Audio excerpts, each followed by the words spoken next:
this conference is such a great opportunity to meet companies and with investors, and frankly, it can be a challenge to get to as many of these sessions as I'd like to. This was one I'd circled to make sure that I was actually in attendance for. So I'm particularly happy to be the one moderating it. So thank you, Charlie, for that. Absolutely.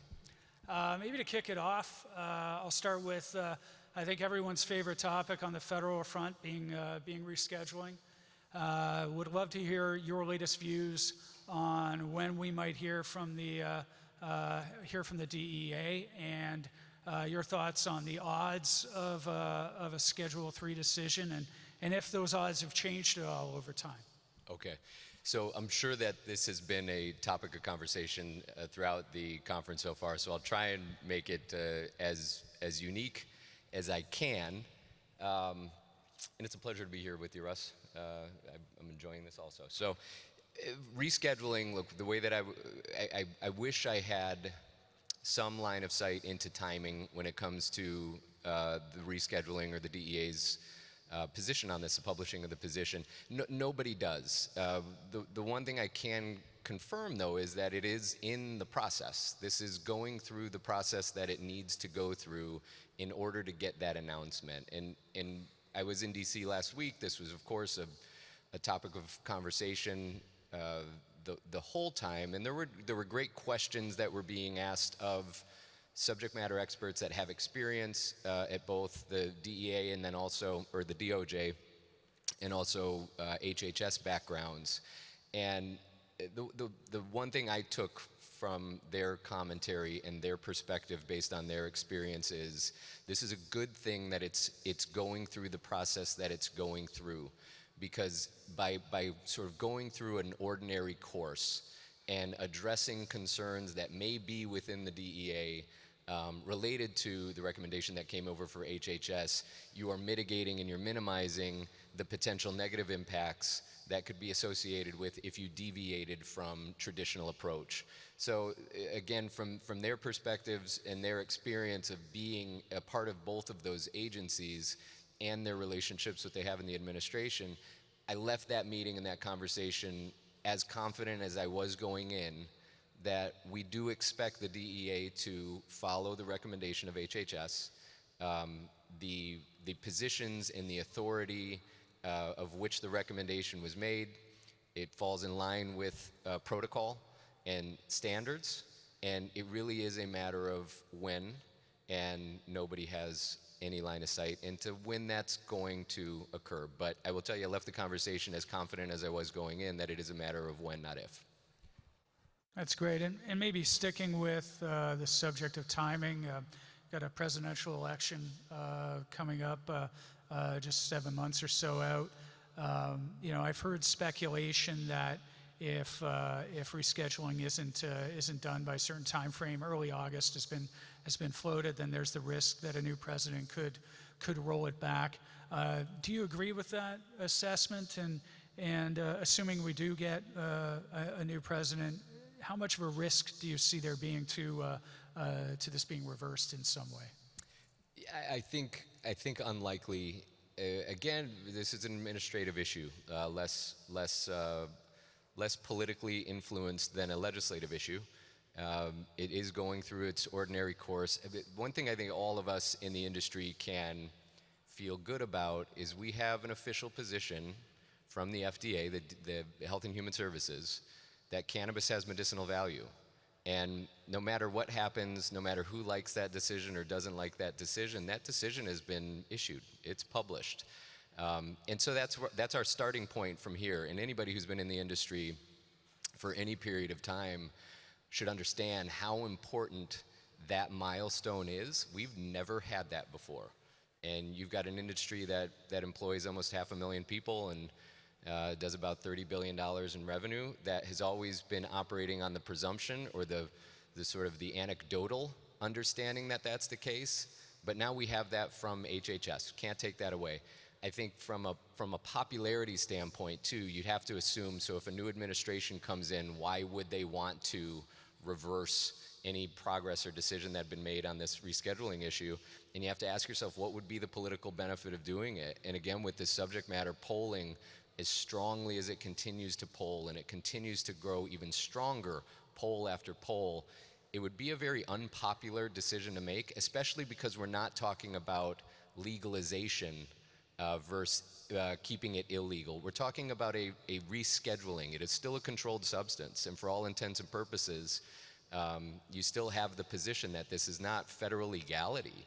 So I think it's unlikely that you would see a change in position. Of course, who knows, with that administration coming in, but I think it's unlikely. And so let's assume we move forward on rescheduling. Most people in my world certainly focus on the elimination of 280E. I think that's what people are most excited about. We've already had, several at least of the publicly traded cannabis companies announce plans to basically implement tax strategies that effectively assume that we've already had rescheduling and going forward not paying a 280E and seeking refunds on prior payments.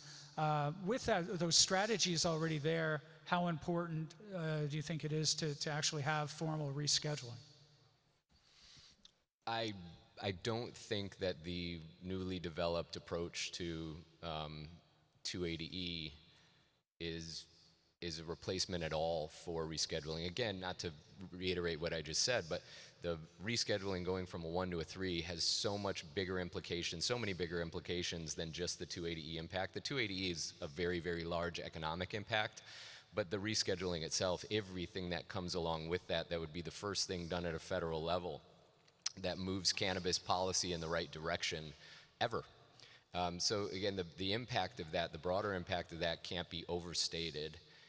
Plus, you get true clarity with rescheduling as opposed to a tax filing strategy, an argument that's being made, which absolutely could be rejected by the IRS, and that carries its own implications. So clarity is it's not really bird in hand yet. It's clarity versus strategic positioning is what we're currently dealing with. It's night and day. And given the focus of investors in particular around eliminating 280E, what else might the street be missing in terms of the implications of rescheduling? What are some of the benefits that are probably being overlooked by people in favor of 280E?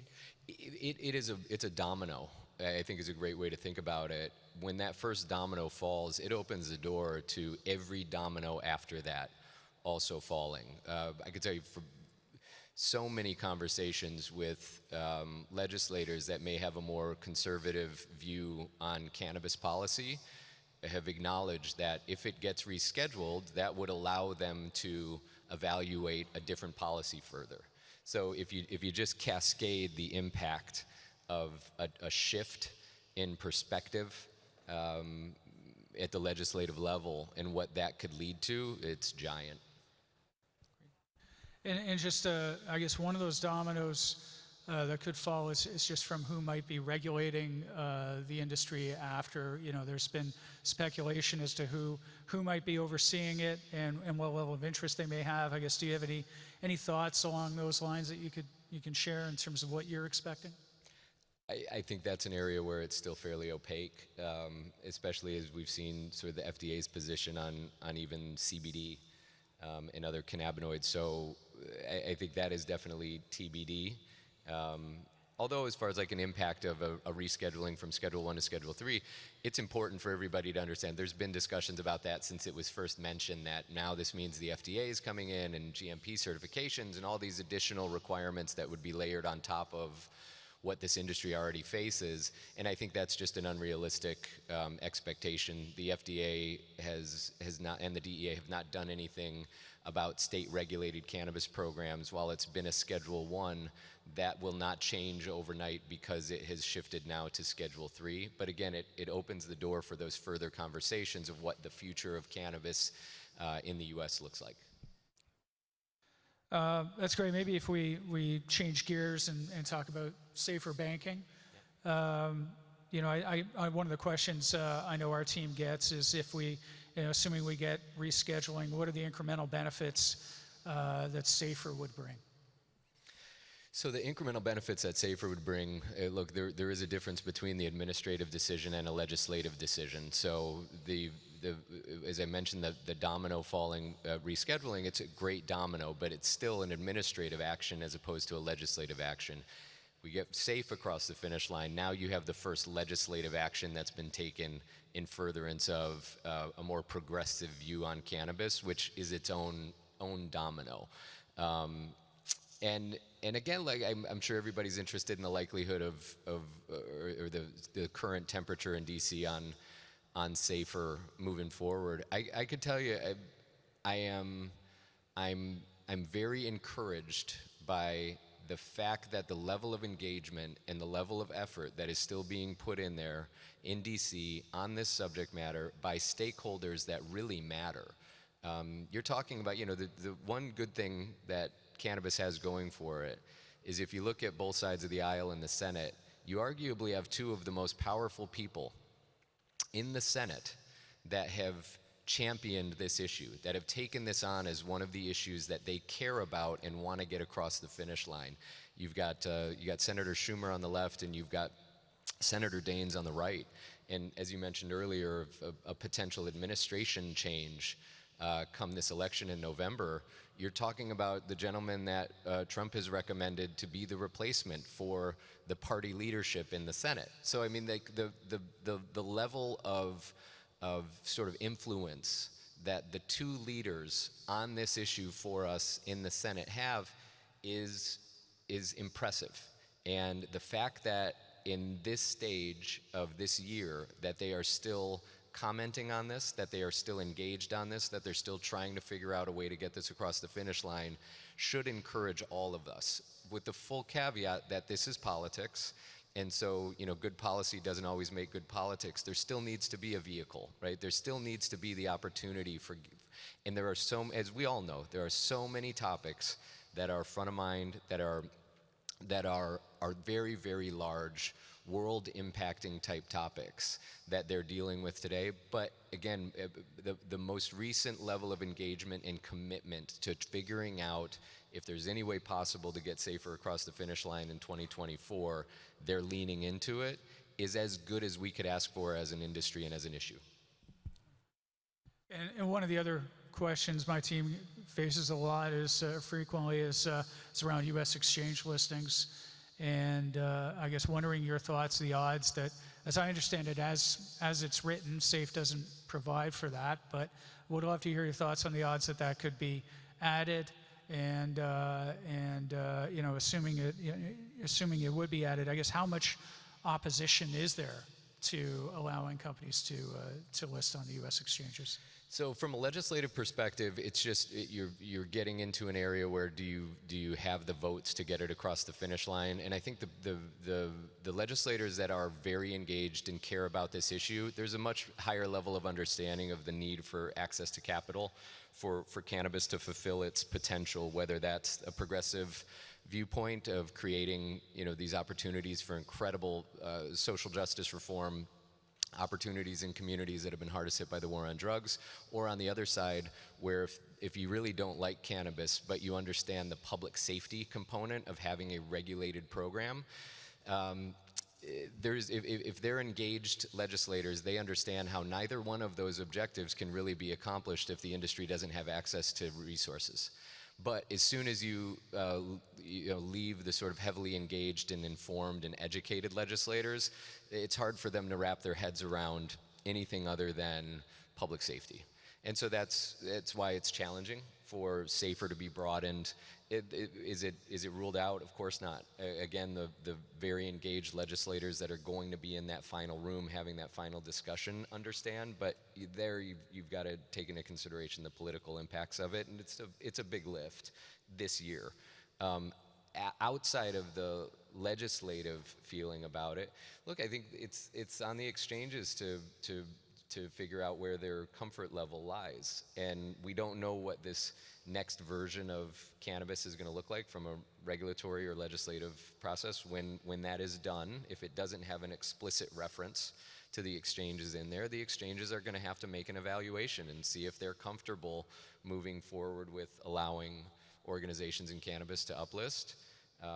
The more action that has occurred, whether that's rescheduling, whether that's safer, whether that's plus direction from the DOJ, similar to the Cole memo that had been in effect, you start layering more and more of those additional pieces of sort of content or support on top, and it makes a decision to be in favor of this more likely. Thanks on that. Maybe moving on to the broader legalization question. Senate Majority Leader Schumer is already trying to usher SAFER through, and then a few weeks ago we saw some media reports around him bringing a second version of his legalization bill, the one he introduced with Senators Wyden and Booker a few years ago. You know, given the time we have left in this session, and you know, especially with an election coming up and campaigning really starting to begin in earnest, and SAFER already on his plate, what are the motivations for him to bring the CAOA back into the conversation at this point? So I think part of it is process. If anybody had heard, I think Senator Cory Gardner was here earlier today, and he might have mentioned that on average legislation takes around 10 years from introduction. A good legislation, I think, is how he would describe it. Good legislation takes about 10 years, and fortunately for us, SAFE is in its 11th year. It just celebrated its 10th anniversary last year, so SAFE is ripe. I think that's what you're seeing some of that with CAOA is process. You have to keep it relevant. You have to keep introducing it. You have to keep educating and talking about an issue. I think it's also showing Senator Schumer's commitment to this issue and to broader cannabis reform at a legislative level. So there's a lot of reasons for it. Does he think it's going to pass in 2024? Full stop, no. Like he knows that that's not a bill that could move forward this year, but that's not the only reason why you bring a bill forward. It's for other reasons too. And then, you know, thinking more about the basket of what's involved now, you've got SAFER, rescheduling, maybe a DOJ memo, U.S. exchange listings. Once the industry has those things, what's next from a reform standpoint that you would like to see? What it would seem from the outside that you've checked all the immediate boxes. What else would you like to see from Washington on the cannabis front at that point? So I think you need everything that makes this a legalized industry. Nobody can go to jail for this, right? I think you've got to get there. You got to follow it all the way through. This can't be an issue that still results in people being incarcerated in certain states. It's not. That's not why we're all doing this, is to stop short of that. So we got to see it through. And there's a lot of work that goes into that. That's not an easy thing to accomplish. That's going to take time. You definitely do have, again, that's one of the things I've learned in the last 2 years of being exposed to Washington, D.C. a lot more, is it's a lot of work to educate all the support that you need to get a bill across the finish line. 60 votes in a Senate is not easy to get, especially with all the other influences that are out there. So you got to see it through. There needs to be a responsible regulatory structure that exists too. So look, that's why at the intro it was mentioned that, you know, my focus from getting into this space at the very beginning has been to develop a responsible, respectable industry, because that equals a robust industry. And so we need to continue with further legislative initiatives at the state level and at the federal level that will allow this to be as robust of an industry as possible, but it requires it to be responsible and respectable first. Maybe I'll sneak one last question in, just around the whole subject of reform. Investors in general can always be accused of having a certain amount of tunnel vision. I guess what are the misconceptions out there? What is it that the street's missing? What myths do you spend the most time working to dispel when it comes to federal reform? It's funny. I didn't envision getting up here today and defending our legislators, but I think it is the most common misconception is that the legislative leaders on this issue don't actually care about it. That's not true.